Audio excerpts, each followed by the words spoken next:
கீழே கண்டால் எடு, உடையவன் கேட்டால் கொடு அப்படின்னு சொல்லுவாங்க.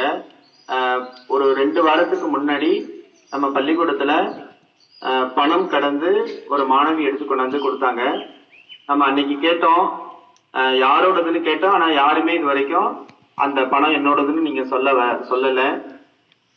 இருப்பினும் அந்த பணத்தை கொடுத்த மாணவியை நம்ம பாராட்டு முகமாக ஒரு 200 ரூபாய் கிடந்துச்சு.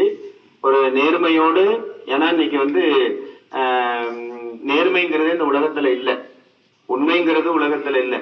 எங்க பார்த்தாலும் லஞ்சம், எந்த அலுவலகங்களுக்கு போனாலும் லஞ்சம் தான் தலைவிரித்து ஆடுது நம்மளுடைய நாட்டுல. நிறைய பணம் வந்துட்டா மட்டும் இந்த நாடு வல்லரசு ஆகாது.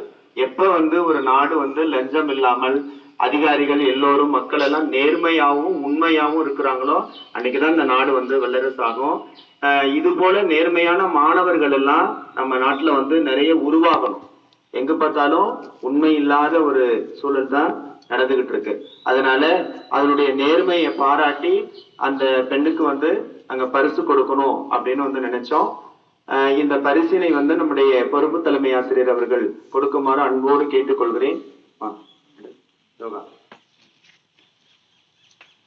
அந்த 200 ரூபாய் பணத்தை எடுத்துக் கொடுத்த 10ஆம் வகுப்பு மாணவி கிருஷ்ணவேணி அவர்களை அன்போடு மேடைக்கு அழைக்கிறேன்.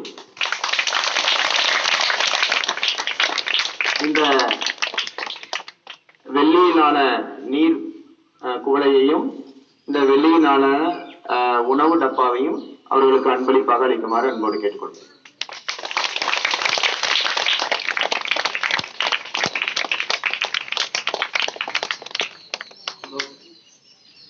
நீங்களும் இது போல எல்லோரும் நேர்மையாக இருக்க வேண்டும் என்று கேட்டுக்கொள்கிறேன். நன்றி, வணக்கம்.